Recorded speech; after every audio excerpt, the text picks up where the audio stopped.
আসুন আমরা মূল আলোচনার দিকে চলে যাচ্ছি। সূরার নাম হলো সূরাতুল হুজুরাত।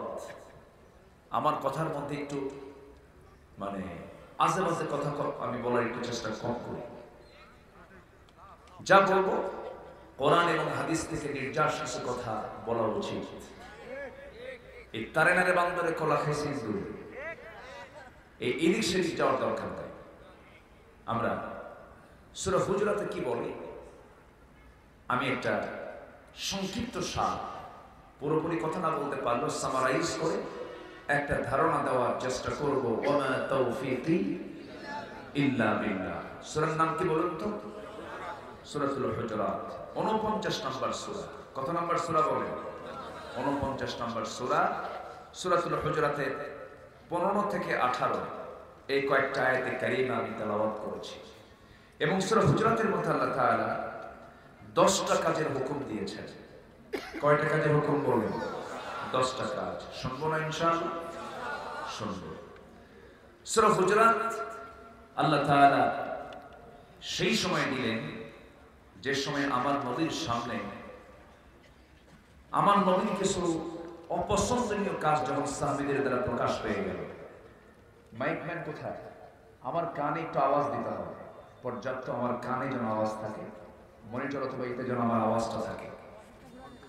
আচ্ছা, আমার নবীজির সামনে দুজন সাহাবী, সাইয়েদনা আবু বকর এবং সাইয়েদনা ওমর ফারুক রাদিয়াল্লাহু আনহুমা, এই দুজন সাহাবী, আমার এত বেশি না, নিয়ন্ত্রণ করে, এত বেশি না, দুজন সাহাবী নবীর সামনে বসে কথা শুনছিলেন। কথা বলতে বলতে দুজন সাহাবীর কথার আওয়াজ, দুজন সাহাবী যখন তর্ক বিতর্ক করছিলেন, তাদের কথার আওয়াজটা আমার নবীর কথার আওয়াজের চাইতে বুলন্দ হয়ে গেল। নবীর কথা নিচে পড়ে গেল, তাদের দুজনের কথাটাই উচ্চকিত হলো। বড় আওয়াজ যখন প্রকাশ পেয়ে গেল, নবীর কাছে এটা চরম কষ্টের কারণ হয়ে নবী কষ্ট পাচ্ছিলেন। আল্লাহ রাব্বুল আলামিন এমন একটা পরিবেশ যখন তিনি দেখতে পেলেন, আল্লাহ রাব্বুল আলামিন আয়াত নাযিল করে জানিয়ে দিলেন, ইয়া আইয়ুহাল্লাযীনা আমানু লা তারফাউ আসওয়াতাকুম ফাওকা সাওতিন নবী ওয়া লা তাজহারু লাহু বিল কওলি কাজহরি বা'দিকুম লিবা'দিন আন তাহবাতা আ'মালুকুম ওয়া আনতুম লা তাশউরুন। জোরে বলুন আল্লাহু আকবার।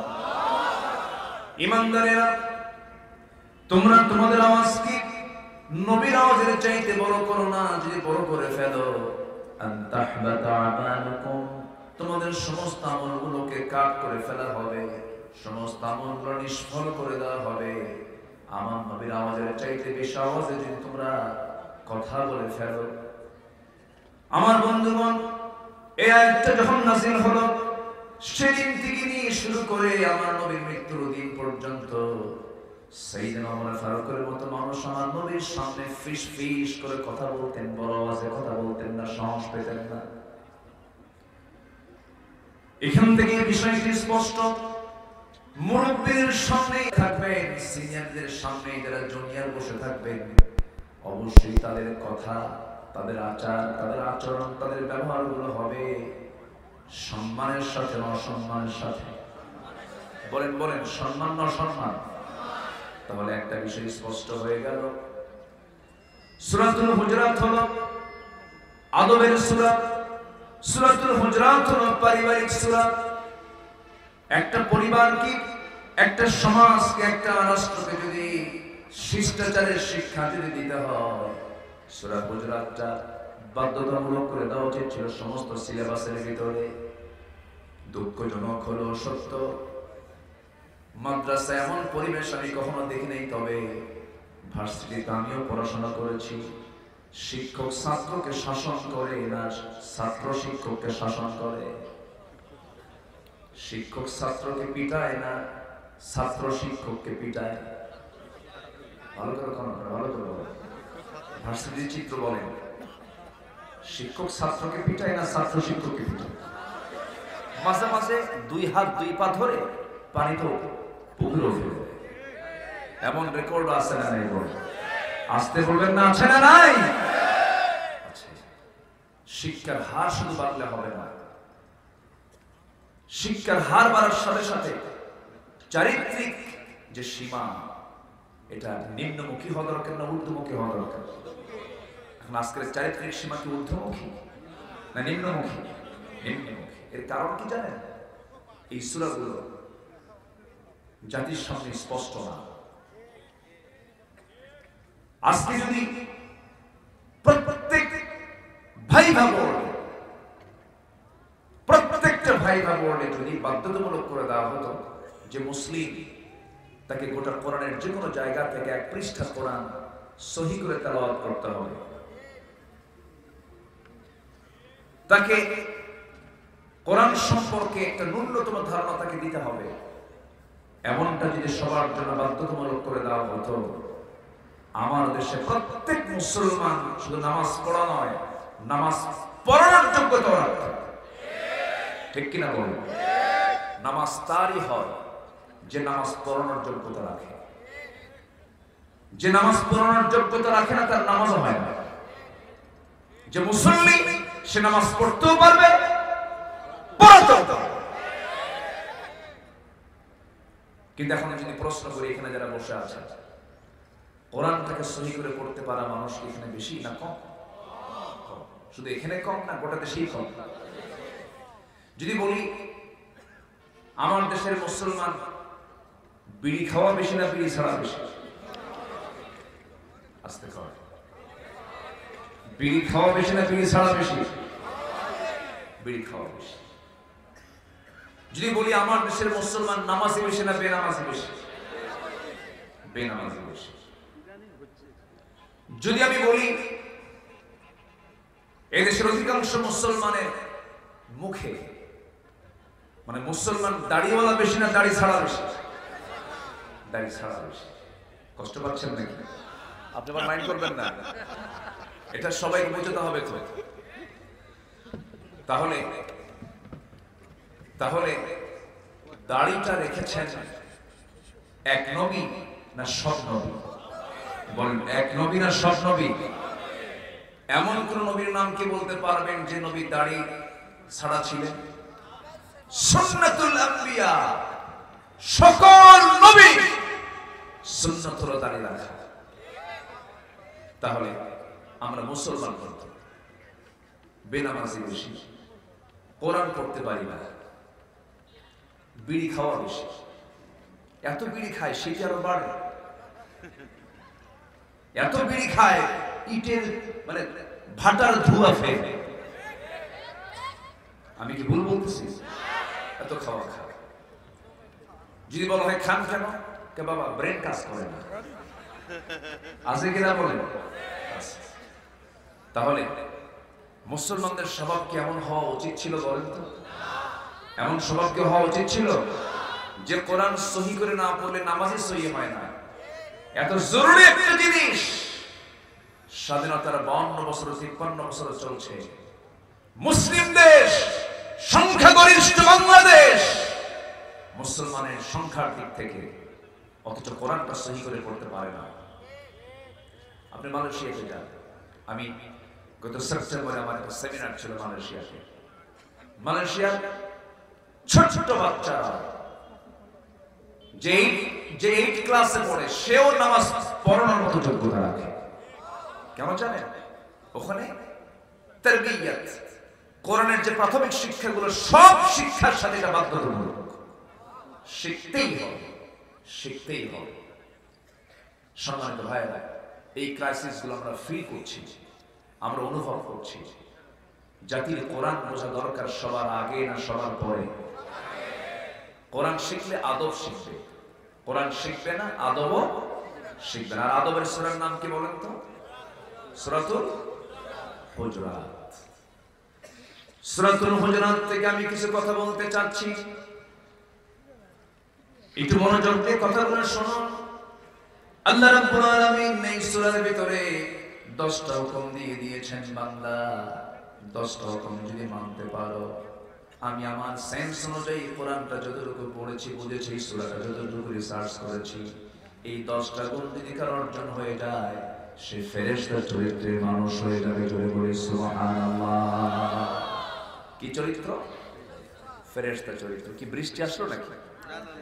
এটা কি? ওরে বাপ রে বাপ, এই তো জলপ্রপাতের মতো অবস্থা।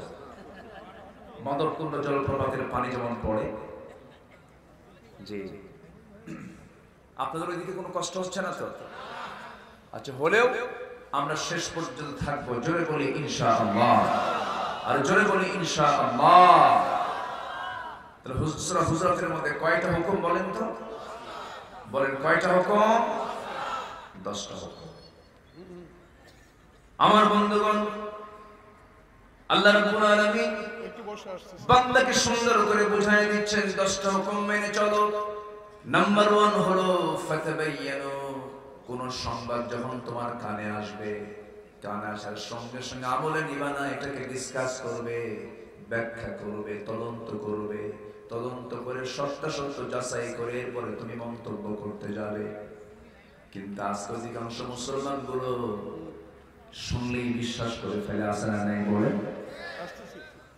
শুনলেই বিশ্বাস করে ফেলে। না না, ক্বালা ইয়াকুম ফিয-যন, কুধারণা থেকে তুমি দূরে থাকো, পোষণ থেকে তুমি দূরে থাকো। যে কোনো সংবাদ যখন তুমি শুনবে, অবশ্যই যাচাই বাছাই করবে। যাচাই বাছাই করে অনুমান আন্দাজে কোনো কথা বলতে যাবে না। আল্লাহ রাব্বুল আলামিন 1 নাম্বার হুকুমটা এটা দিলেন। নাম্বার 2 বলছেন, কোন সমাধান যখন তুমি করতে যাবে, সুন্দর করে তদন্ত করে এটাকে জাস্টিফাই করে ইসলাহ করবে, সমাধান করবে। মামলা থানায় যাওয়ার দরকার নেই, বাড়িতেই মামলার নিষ্পত্তি করে ফেলো। কার কথা? আসতে বলবে না, কার কথা? ফাসলিহু, ইসলাহ করে ফেলো। কিন্তু সমাজের কিছু বদমাইশ, কটু চক্রান্তকারী কিছু লোক আছে, যদি সামান্য একটা গন্ডগোল লেগে যায়, সেখানে গিয়ে আগুন ধরায় দিয়া এটাকে বিশাল বড় আকার ধারণ করে ফিতনা সৃষ্টি করে। আল্লাহ বলেছেন, এই সমস্ত ফাসিকদেরকে আমি আল্লাহ কখনো জান্নাত দেব না। জি জি, ঠিক আছে। না না, আলহামদুলিল্লাহ, আপনি খুবই সুন্দর পড়েন। জি, আপনাকে রহমত দিলাম। আল্লাহ সবাইকে কবুল করুন। হৃদয়টা নরম হয়ে যায়। জি, আলহামদুলিল্লাহ। আপনারা যাবেন না তো? আপনারা আছেন তো ইনশাআল্লাহ? জি, ওনাকে আপনি খাইছেন? আপনি খাওয়া দাওয়া করেছেন? জি, বসে আমার দিকে তাকান। পাশে যিনি বসে আছেন, আমি তাকে নাম দিয়েছি হলো পাঠান, মোঘল। এ তো এই দেশি বডি গেল, একদম পুরো মনে হয় যে পাকিস্তান থেকে তিনি মনে চলে আসছেন। বিশাল পাঠানদের মতো বডি। আলহামদুলিল্লাহ, আল্লাহ আমার মেহেদী ভাইকে দ্বীনের খাদেম হিসেবে কবুল করুন। জোরে বলি আল্লাহুম্মা আমিন। আমার দিকে তাকান। তাহলে আমরা মামলা দেব না সমাধান করব? আস্তে করে, আগে মামলায় যাব না সমাধান করব? সমাধান করে ফেলব, ইসলাহ করো, ক্ষমা করো। তুমি মানুষকে ক্ষমা করো, আল্লাহ তোমাকে ক্ষমা করবেন। তুমি যদি ক্ষমা না করতে পারো, আল্লাহ তোমাকে ক্ষমা করবেন। দুঃখজনক হলো সত্য, আমার দেশে ক্ষমার নীতি বেশি না প্রতিশোধের নীতি? ক্ষমা না প্রতিশোধ? ইসলাম কি বলে? ক্ষমা না প্রতিশোধ? ক্ষমা। ক্ষমা করে দাও। ওয়াল কাযিমিনাল গায়জ ওয়াল আফিনা আনিন নাস, আল্লাহু ইউহিব্বুল মুহসিনিন। আল্লাহু আকবার। নাম্বার 3 হলো ওয়াকসিতু, ন্যায় বিচার করবে, সঠিক বিচার করবে। মিথ্যা কোনো বিচার করতে যাবে না, মিথ্যা রায় দিবা, জাহান্নাম যেতে হবে। সঠিক রায় দেবে, আল্লাহ বলছেন, আমি আল্লাহ তোকে আরশ আজিমের ছায়ায় জায়গা দিয়ে দেব।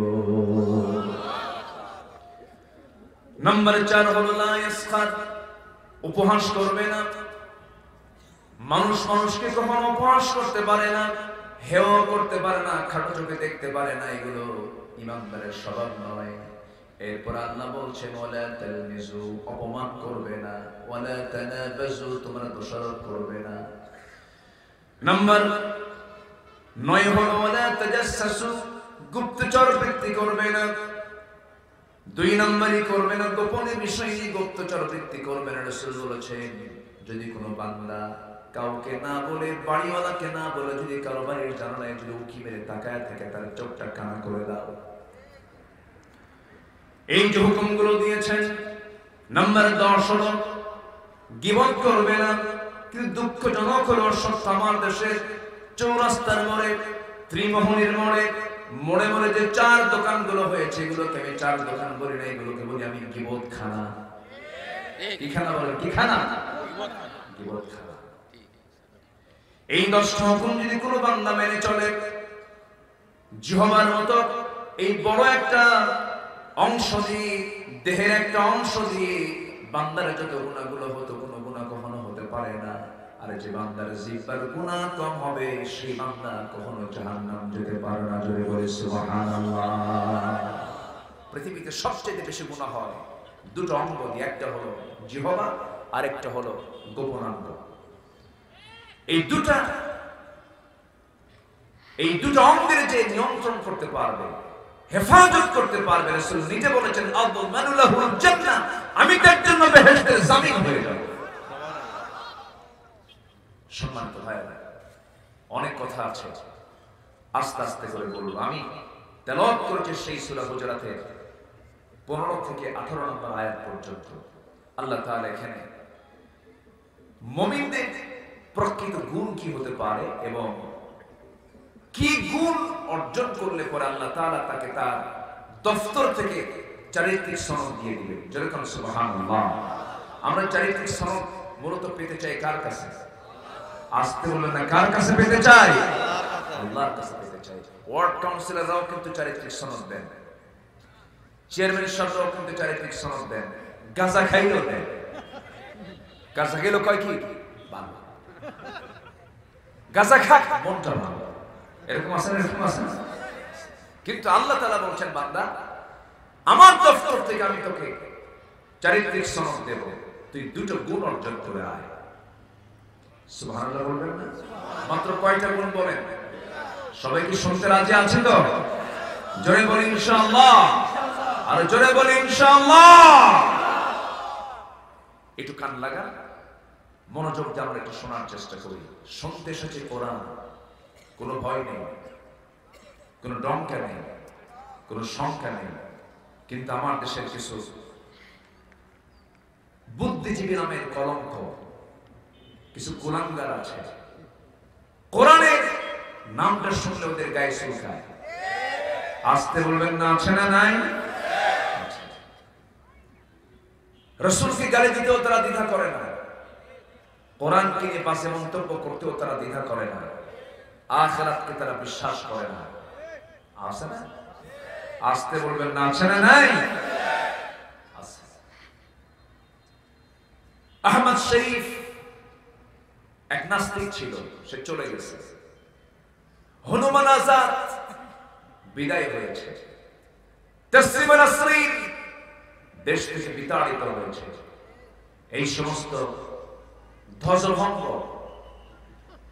এই সমস্ত বেয়াদবদের সাওলাত কিন্তু আমার দেশেও এখনো আছে। আসতে বলবেন না, আছে না নাই? ওরা চায় কোরআনটাকে সমাজ থেকে সরিয়ে ফেলতে, কোরআন আওয়াজকে তারা বন্ধ করতে চায়। কোরআন কি কখনো কেউ নিভিয়ে দিতে পারবে? এটা কেউ অচল করতে পারবে? আসতে বলবেন না, পারবে? আবু জেহেলরা চেয়েছিল, পেরেছিল? পেরেছিল বলেন? পারে না।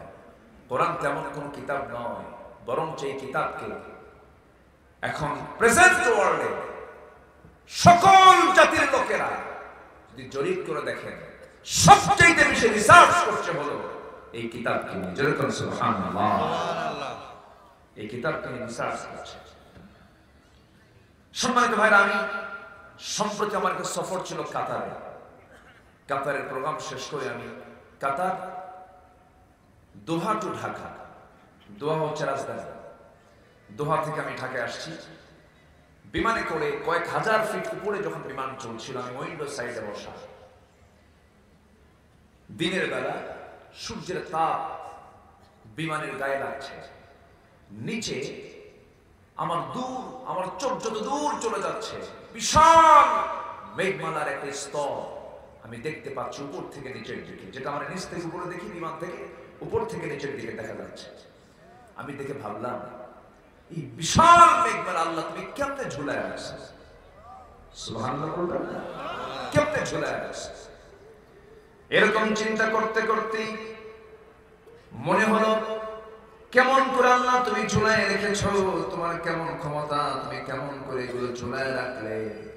এমন চিন্তা করতে করতে আমি একটু সৌরজগতের যারা তথ্য নেন তাদেরকে নিয়ে একটু চিন্তা করতে লাগলাম, একটু গবেষণা করতে লাগলাম। ওই সৌরজগতের বিজ্ঞানীরা বলতেছে কিউমুলাস নামে মেঘমালা আছে যার ওজন হলো 200 টন। কিউমুলাস নামে কিছু মেঘমালা আছে যেগুলো মেঘমালার ওজন হলো 10 লক্ষ টন।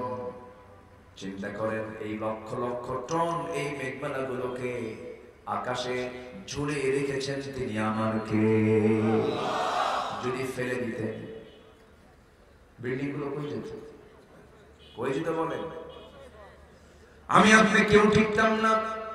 এই বিশাল টনকে টন ওজন মেঘমালা আল্লাহ রাব্বুল আলামিন সুন্দর করে ঝুলায় রেখেছেন মহাশূন্যে। আল্লাহ রাব্বুল আলামিন এত সুন্দর করে ঝুলায় রাখলেন। মনে মনে চিন্তা করলাম, বিজ্ঞান তো বললো এই তথ্যের কথা, আল্লাহ তোমার কালামে তুমি কি বলেছো একটু দেখি তো।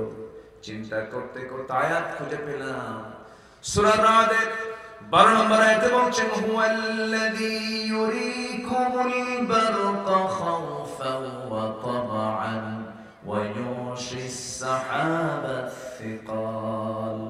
তিনি সেই মহান রব যিনি আকাশ উত্থিত করেন ঘন ভারী মেঘমালা, ঘন ভারী মেঘমালা। বিজ্ঞান হালে এসে বলতেছে মেঘমালার ওজনটা আছে ১৫০০ বছর আগে আল্লাহ রাব্বুল আলামিন কোরআনে বলে দিয়েছেন মেঘমালার ওজন আছে। এখন বলেন বিজ্ঞান কি প্রমাণ করলো না বিজ্ঞান ধার নিল? কি নিল বলেন? ধার নিয়েছে। আমার বন্ধুগণ, এরকম করে আলোচনা একটা থিওরি আছে, সেই থিওরি হলো বিগ ব্যাং থিওরি। এই পৃথিবী এবং আকাশ মাঝখানে যে মহাশূন্য, এই মহাশূন্য এক সময় ছিল না, দুটো এক জায়গায় ছিল। আল্লাহ রাব্বুল আলামিন প্রচন্ড একটা ধাক্কার মধ্য দিয়ে এটাকে সম্প্রসারণ করে দিয়েছেন, ফোর্স অফ গ্র্যাভিটেশন করেছেন। এই সম্প্রসারণ শক্তি আল্লাহ রাব্বুল আলামিন ঘটিয়ে দিয়ে বিশাল যে বিগ ব্যাং এর মধ্য দিয়ে মহাশূন্য তিনি তৈরি করেছেন, এটাকে বলে বিগ ব্যাং থিওরি। হালে এসে বিজ্ঞান এটা বলতেছে, অথচ ১৫০০ বছর আগে মহান রাব্বুল আলামিন সূরাতুল আম্বিয়ার ৩০ নম্বর আয়াতে বলছেন, আওয়ালাম ইয়ারাল্লাযীনা কাফারু আন্নাস সামাওয়াতি ওয়াল আরদা কানাতা রাতকান ফাফাতাকনাহুমা ওয়াজআলনা মিনাল মাই কুল্লা শাইইন হায়্য। জোরে বলুন আল্লাহু আকবার। তিনি সেই মহান প্রভু যিনি মহাশূন্যে মহান রাব্বুল আলামিন এই আসমান এবং জমিনকে পৃথক করার জন্য প্রচন্ড একটা ধাক্কার মধ্য দিয়ে বিশাল বড় মহাশূন্য তিনি তৈরি করেছেন। এখন বলুন, বিজ্ঞান কি প্রমাণ করেছে না কোরআন থেকে ধার নিয়েছে? কোরআন থেকে ধার নিয়েছে। এমন করে বহু বহু বহু প্রমাণ কোরআন থেকে আগেই মিলে গেছে। আমার বন্ধুগণ, গোটা দুনিয়ার সমস্ত গবেষকরা কিয়ামত পর্যন্ত ভিক্ষুকের মতো কোরআনের কাছে চেয়ে থাকবে, কিন্তু কিছু নাস্তিকের বাচ্চারা না বুঝে না শুনে কোরআন নিয়ে বাজে কথা বলে। সময় আসুক, এমন একটা সময় আসবে এই সমস্ত নাস্তিকের বাচ্চারা ইঁদুরের গর্ত পাবে না পালানোর জন্য। ঠিক কিনা? আসতেছে সেদিন, আসতেছে। খুব বেশি দিন দূরে নয়, খুব বেশি দিন দূরে নয়। আবু জেহেলরা বলতো সাইয়েদনা বেলালকে দেখে, দেখ মুহাম্মাদের বাহিনীগুলো দেখ, বেলালের মতো কালো মানুষকে নিয়ে মুহাম্মদ বিশ্ববিজয়ের স্বপ্ন দেখে, হেও করত, ঠাট্টা করত। সেই বেলালকে আল্লাহ তাআলা মুয়াজ্জিন বানায় দিলেন। আল্লাহু আকবার বলবেন না? জোরে বলুন আল্লাহু আকবার। আফগানিস্তানে যে এখন প্রধান দায়িত্ব পালন করছেন, যিনি আজ থেকে ২০-২৫ বছর আগে তাকে শিকল লাগিয়ে জেলখানায় ঢোকানো হয়েছিল। আজকে তিনি সেই দেশের আমির হয়ে বসে আছেন। অবহেলার চোখে দেখবেন না, অবহেলা করবেন না। আদর্শ যদি সঠিক হয়, সবকিছুর পরাজয় ঘটানো যায়, আদর্শিক পরাজয় কখনো ঘটানো যায় না। চরিত্র সুন্দর করতে হবে মুসলমানদের। আল্লাহ কবুল করুন, জোরে বলি আল্লাহুম্মা আমিন। চরিত্র গঠনের জন্য কি দরকার? আসতে বলবেন না, কি দরকার? আমার দেশকে আজকে শিক্ষিত লোক কি দিতে পেরেছে? কিছুই পারেনি। যারা শিক্ষিত দাবি করেন তারা কিচ্ছু দিতে পারেননি। আমি জোর গলায় বলবো, সম্মানিত ভাইয়েরা, এদেশের যারা কৃষিজীবী, যারা কৃষক, তারা কি শিক্ষিত? দেশের জন্য তারা করেন না? দেশকে তারা অর্থনৈতিকভাবে পিছিয়ে দিয়েছেন না এগিয়ে দিয়েছেন? কৃষক দেশের জন্য কাজ করছেন, তারা অশিক্ষিত।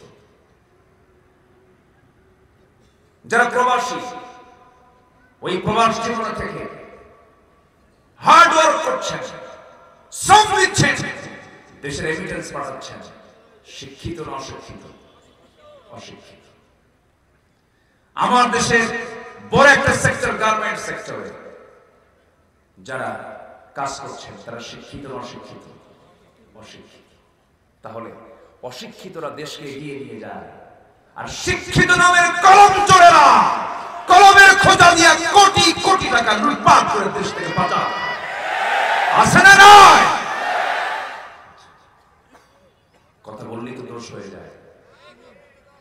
বলবো কথা? রাগ করছেন? কষ্ট পাচ্ছেন? আমাদেরকে বলে হুজুর এই দেশ শেষ করে দিবে, সব দোষ আমাদের। যাদের চোখে আলেমদেরকে ভালো লাগে না, ওদের চোখের মধ্যে শয়তানের নজর আছে, ঠিক কিনা? সম্মানিত ভাইয়েরা, সম্মানিত বন্ধুগণ, আবু জেহেল বহু চেষ্টা করেছিল, পারে নাই। ফেরাউন চেষ্টা করেছিল, পারে নাই। নমরুদ চেষ্টা করেছিল, পারে নাই। মুহূর্তের মধ্যে নমরুদকে ন্যাংরা মশা দিয়ে বিদায় করেছেন তিনি কে? মুহূর্তের ভিতরে ফেরাউনকে পানিতে চুবায় মেরেছেন তিনি কে? সে আল্লাহ তো নাই? আসতে বলবেন না, আছে না নাই? কিন্তু বিজয়ী হওয়ার জন্য দরকার ইব্রাহিমের ঈমান, বিজয়ী হওয়ার জন্য দরকার হলো মুসার মতো ঈমান, বিজয়ী হওয়ার জন্য দরকার হলো ওমর, আবু বকর, উসমান, আলীর মতো ঈমান। সম্মানিত ভাইরা, আল্লাহ বলেছেন আমি তোকে চারিত্রিক সনদ দেব আমার দফতর থেকে, দুটো চরিত্র ঠিক করে আয়। জোরে বলে সুবহানাল্লাহ। কয়টা চরিত্র, কয়টা গুণ? দুটো গুণ, দুটো কাজ তুমি করে আসো। আসো মূল আলোচনার দিকে আস্তে আস্তে চলে যাচ্ছে, আমি গিয়েছি কিছু মিলাই দিচ্ছি। আমার বন্ধুগণ, একটু কান লাগান, মনোযোগ দিয়ে শুনুন। আল্লাহ রাব্বুল আলামিন সূরা হুজুরাতের 15 নম্বর আয়াতে বলছেন, ইন্নামাল মুমিনুনা আল্লাযীনা আমানু বিল্লাহি ওয়া রাসূলিহি সুম্মা লাম ইয়ারতাবু ওয়া জাহাদু বিআমওয়ালিহিম ওয়া আনফুসিহিম وجاهدوا بأموالهم وأنفسهم في سبيل الله أولئك هم الصادقون جربنا الله أكبر প্রকৃত মুমিন তো তারাই, প্রকৃত ঈমানদার তো তারাই যারা এক নম্বর যারা ঈমান আনবে আল্লাহর উপরে, নাম্বার 2 হলো নবীর উপরে। ঈমান আমরা আল্লাহর উপর আনলাম, নবী রাসূলকে মানলাম না, তা হবে না। মানতে হবে এক নম্বর কাকে? নাম্বার 2 হচ্ছে মুহাম্মদ সাল্লাল্লাহু। আল্লাহকে কিন্তু ইহুদিরাও মানে, আল্লাহকে কিন্তু খ্রিস্টানরাও মানে, কিন্তু তাদের সেই মানার মধ্য দিয়ে তারা জান্নাত পাবে না, কারণ তাদের বিশ্বাসের মধ্যে কিছু ভুল হয়েছে। আল্লাহকে তারা মানে, কিন্তু ইহুদিরা উযাইরকে আল্লাহর ছেলে বলে। জোরে কর নাউজুবিল্লাহ। আমি কি আলোচনা শেষ করে দেব? কষ্ট পাচ্ছেন না তো কেউ? বলি আলহামদুলিল্লাহ। কি লাগতেছে? মজা পাচ্ছেন তো? যদি মজা পাই তাহলে ভাবতে হবে শয়তান এখানে ওয়াসওয়াসা দিতে পারছে না। আর যদি মনে হয় যে মজা লাগতেছে না, উঠবো কখন, ভাবতে হবে ইবলিস এখানে আশেপাশে খুব চেষ্টা করতেছে কিছু করার জন্য। কি কথা কি বুঝতেছেন আপনারা? না নিশ্চিত দ্বারাই মনে হয় ইবলিস আসে না নাকি? আসে তো, আসে না নাকি? একটু বসে। আমি এই মাহফিলে এসেছি প্রথম 2005 কি 6 সালের দিকে। আমি 2 টাইমস এই মাহফিলে এসেছি। এবার দিয়ে তৃতীয়বার, থার্ড টাইম। আমি তৃতীয়বার আসলাম। আমি যখন শুনেছি ওই জায়গায়, আমি চেষ্টা করেছি সর্বোচ্চ এই ডেটটা দেওয়ার জন্য। আমার জীবনের বিশাল একটা স্মৃতি আছে এই মাহফিলের সাথে, কারণ শুরুর দিক তো 2004-05 আর 2023 শেষ হচ্ছে। আজকে হলো 31st নাইট, 31st নাইট, অর্থাৎ 31শে ডিসেম্বরের যে শেষ রাত্রিটা, এটাকে উদযাপন করে একটা মহল। এটা শুরু করেছে মুসলমান না ইহুদি খ্রিস্টান? আমার দেশে মুসলমান পালন করে না? করে। এটা নিয়েও কিছু কথা বলবো, জোরে বলি ইনশাআল্লাহ। আমার দিকে তাকান। হ্যাঁ, আমার কানে আসতেছে তো। আমার আওয়াজ আর কি তার চেয়ে বেশি আওয়াজ বাইরে থেকে শোনা যাচ্ছে। মুসলমান হয়ে এমন দিবস যারা পালন করো,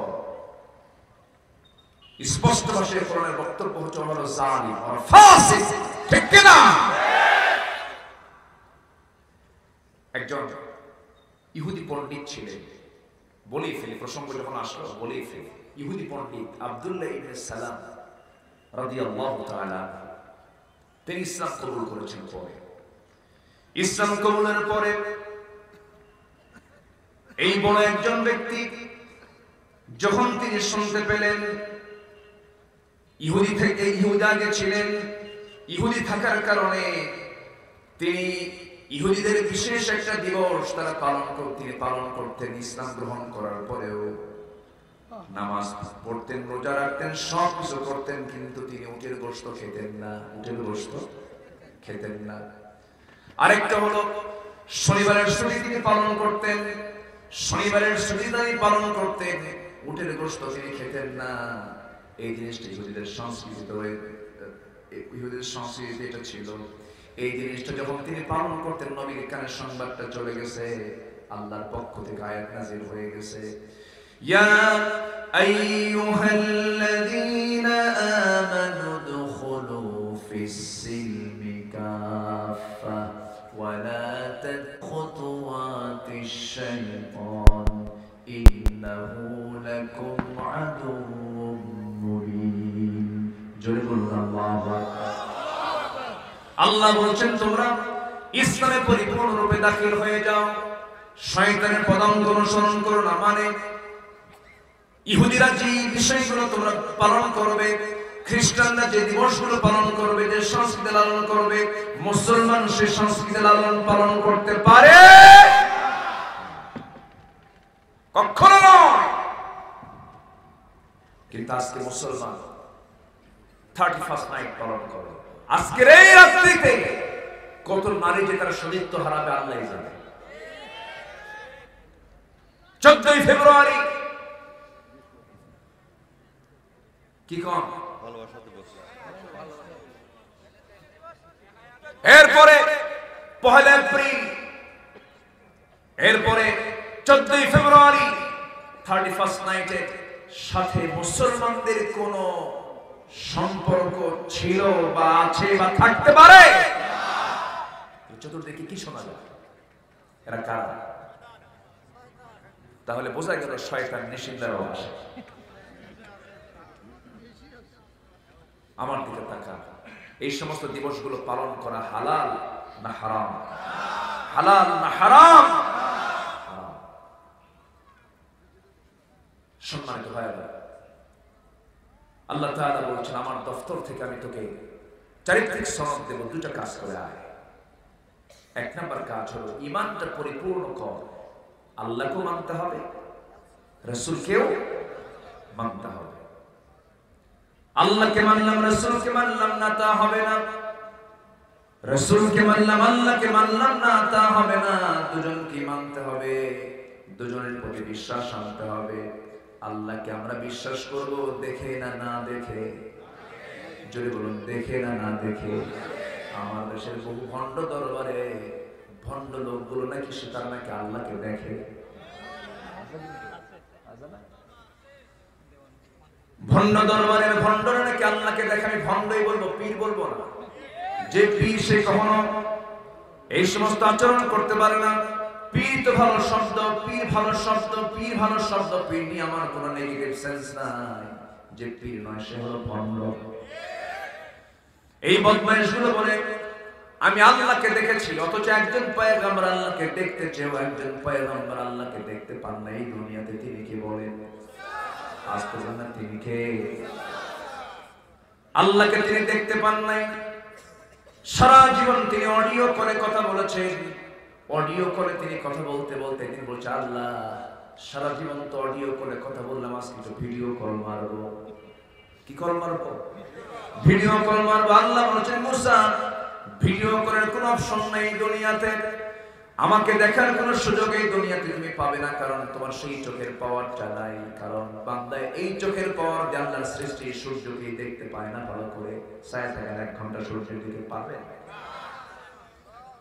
যে চোখ সূর্যকে দেখতে পায় না, যে চোখ বাতাসকে দেখতে পায় না, যে চোখ বিদ্যুৎকে দেখতে পায় না, যে চোখ ইথানকে দেখতে পায় না, যে চোখ মাধ্যাকর্ষণ শক্তিকে দেখতে পায় না, সেই চোখ দিয়ে এই দুনিয়াতে আল্লাহকে দেখা সম্ভব নয়। যারা বলে যা দেখি না বিশ্বাস করি না, সোজা বিদ্যুৎ লাগাই দিলে। কি লাগাই দিলে? বিদ্যুৎ লাগাই দিলে। আমার বন্ধুগণ একটা কথা মনে পড়ে গেল। ইমামে আযম আবু হানিফা রাহমাতুল্লাহ আলাইহি নাম শুনেছেন তো সবাই? এত বড় একজন দামি ব্যক্তি ছিলেন যার মৃত্যু হয়েছে বাড়িতে না জেলখানায়।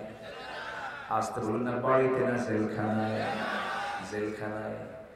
এত ভালো মানুষ, এত আমানতদার, এত বড় একজন আল্লাহর পছন্দের বান্দা ছিলেন ইমাম আযম আবু হানিফা রাহমাতুল্লাহ আলাইহি। তার মৃত্যুটা হয়েছে জেলখানার ভিতরে।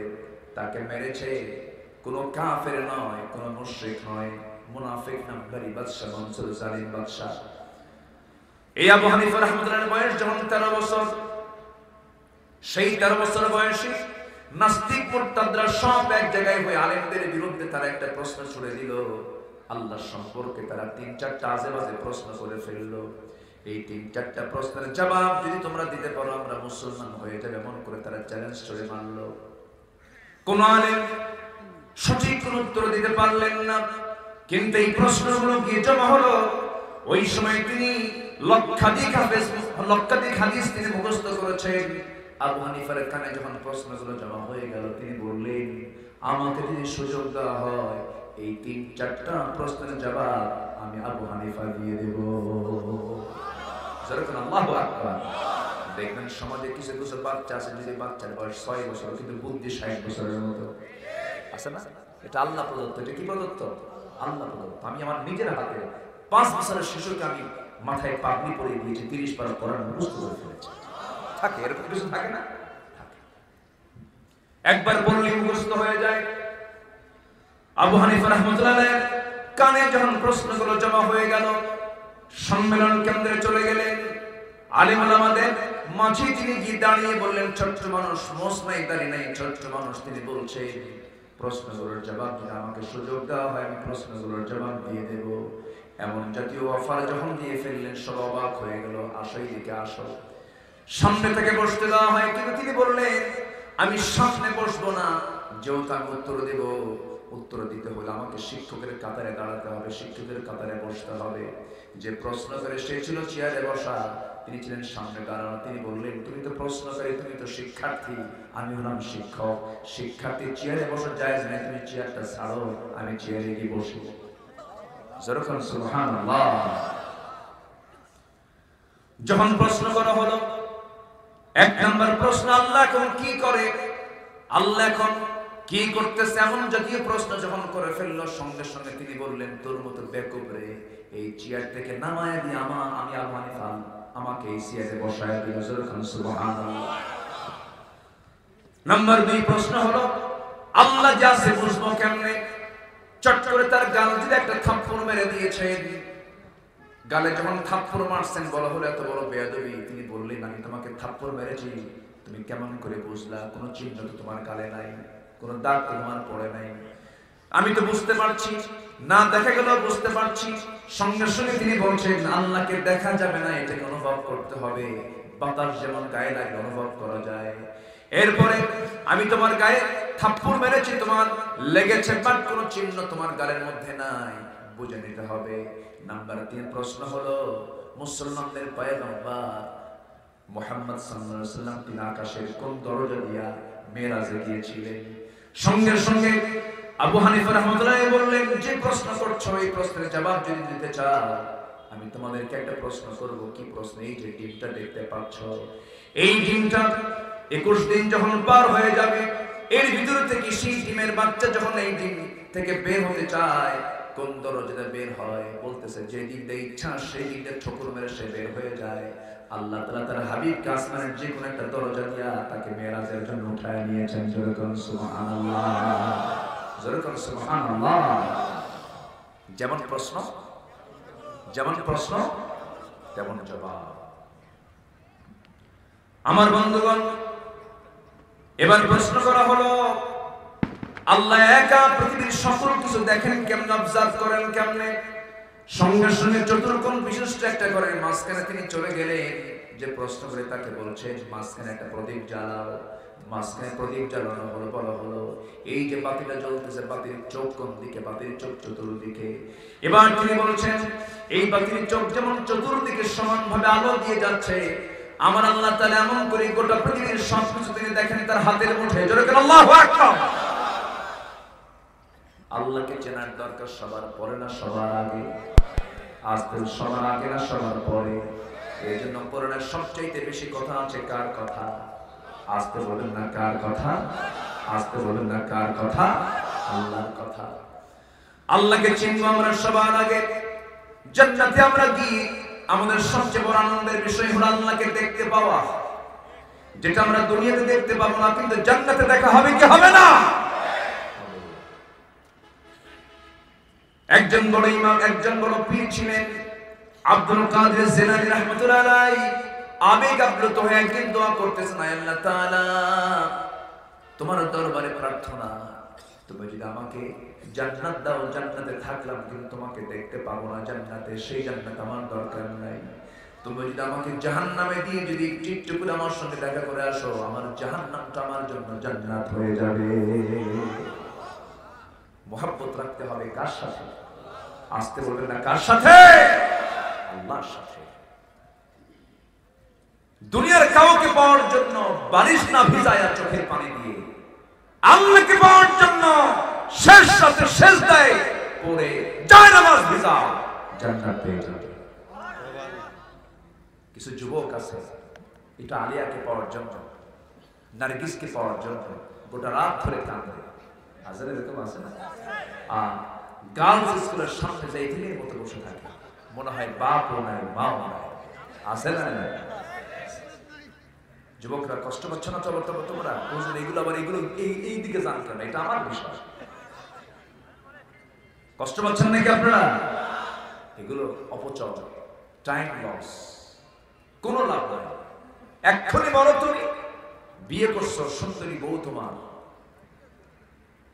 একদম টকবকে যৌবন, বিয়ে করেছো, বাচ্চাও হয়েছে একটা 2 বছর, হঠাৎ করে তুমি রোড অ্যাক্সিডেন্টে মারা গেছো, মোটরসাইকেল অ্যাক্সিডেন্ট করে, হয় না? মারা গেছো। তোমার ঘরে নতুন বউ, ছোট্ট সন্তান, তোমার সন্তান এতিম হয়ে গেল, তোমার বউটা বিধবা হয়ে গেল। যেদিন মরে গেছো সেই দিন তোমার বউটা কাঁদতে কাঁদতে পাগলির মতো হয়ে গেছে, সেন্সলেস হয়ে গেছে। দ্বিতীয় দিন সেন্সটা ফিরে আসবে, তৃতীয় দিন তার সেন্সটা আরো ফিরে আসবে, চতুর্থ দিন খাওয়া শুরু করে দেবে, পঞ্চম দিন, ষষ্ঠ দিন আরো স্বাভাবিক হতে থাকবে। একটা মাস চলে যাবে, মাঝে মাঝে কাঁদবে, মাঝে মাঝে হাসবে। 2 মাস চলে যাবে, 3 মাস চলে যাবে, তোমার শ্বশুর শাশুড়ি এসে তোমার বউটাকে নিয়ে চলে যাবে। 4 মাস, 5 মাস, 6 মাস যখন পার হয়ে যাবে, সেই সময় তোমার বউটাকে জোর করে হয়তোবা বোঝায় সোজায় বিয়ে শাদী দিয়ে দেবে তোমার শ্বশুর শাশুড়ি। তোমার বউটা অন্যের ঘরে যাওয়ার পর, নতুন স্বামী পাওয়ার পরে তোমার ওই বউটাই বলে ফেলবে তার আব্বা আম্মাকে লক্ষ্য করে, আব্বা সিদ্ধান্ত ভালোই করেছো, কারণ আগের স্বামীর চাইতে এই স্বামী আরো ভালো। লাভ কি? এটাই বাস্তবতা। লাভ কি?